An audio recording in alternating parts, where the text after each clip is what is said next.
Hey, I'm Paige, and from 2006 to about 2011, I had an Etsy shop where I sold mostly my handmade jewelry that I made out of paper and covered in resin. I am getting older. No one has done this before. I still can't find anyone who's doing it now, and I figure since I'm getting older, maybe should put a tutorial up online on how I do it. So today we are going to learn how to make my jewelry. The first thing you want to do is find a shape. Any shape will do. I'm using this bat that I've used for a very long time.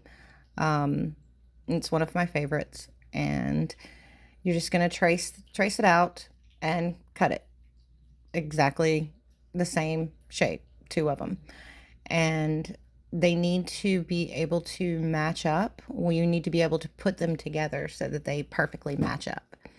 Um, Once you get these two pieces cut out, then you're going to want to glue them down onto your cardboard. This is an old cat box that I'm using. If you have a shiny side, you're going to want to sand it a little bit to make everything stick. After that, I'm using some Eileen's tacky glue, smudge it around, and once you get it smeared out right, you just lay those down on top of it. I try and put shiny sides on the inside. But you put some wax paper over it, put a book on top, and leave it to the next day. Once the next day comes, all you got to do is cut them out again. You're going to want to keep it as close to the original thing as possible. You don't want to cut into that because you still do need them to match.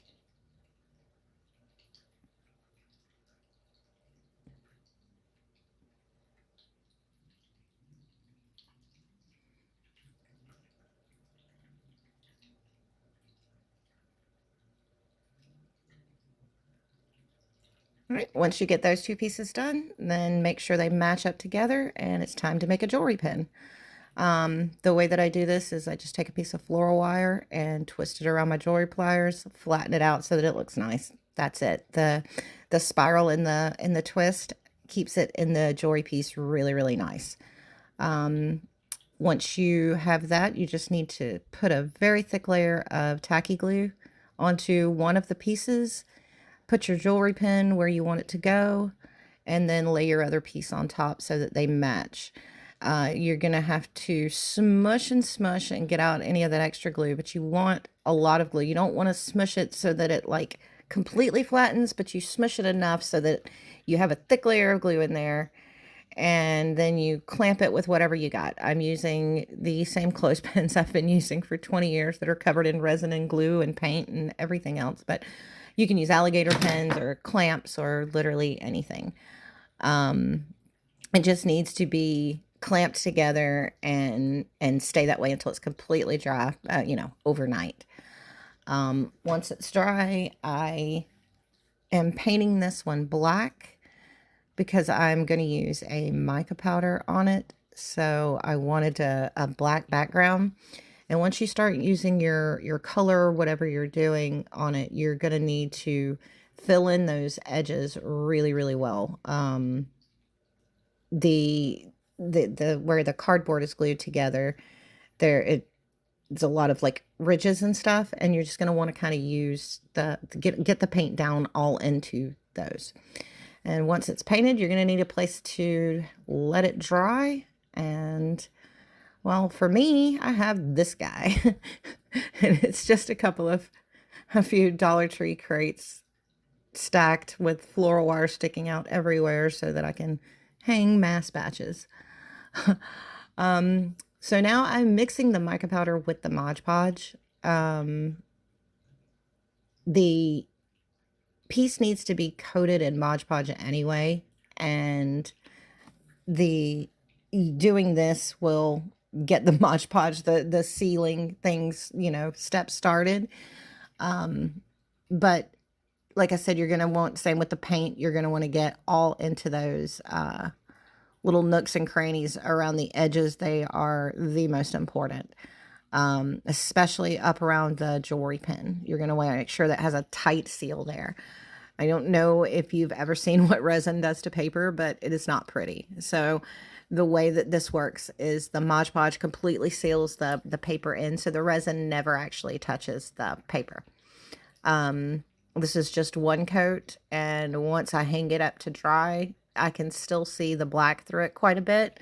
So I let it completely dry, and then I do a second coat of the Mod Podge and mica. I do not have measurements for you on how much I have used. I approximately some. I just literally dump some mica powder and some Mod Podge. Is the way that I do it until it looks like the color that I want. Once this one was the second coat of the Mod Podge, and it worked. It was the only other coat that I needed with the mica. I completely covered it, and I am doing a little like sort of vertical on one side and not on the other, so that it has like two different textures when you turn it around. The textures really pop underneath the resin. The brush strokes and any little thing that you do is really gonna pop underneath the resin from that mica powder. And after that's dry for approximately some time, I went in and did just a regular coat of Mod Podge just to be sure it was good and sealed. You're going to want to get it kind of thick in those on the sides and everything for the first, not dripping, but thick. And then after that, it smooths pretty well on the edges. Make sure it's all smoothed out on top and bottom, and hang it up to dry. And at this step, you're going to want to make sure it is completely dry before you move on to resin. I am using UV resin to coat the edges. I used to use the 2-part epoxy for this, but the UV resin is just so much simpler. Technically, you could use UV resin for the entire project, but I just feel like the 2-part epoxy feels more durable on the final piece when you dome with it. The UV resin, you absolutely could use that.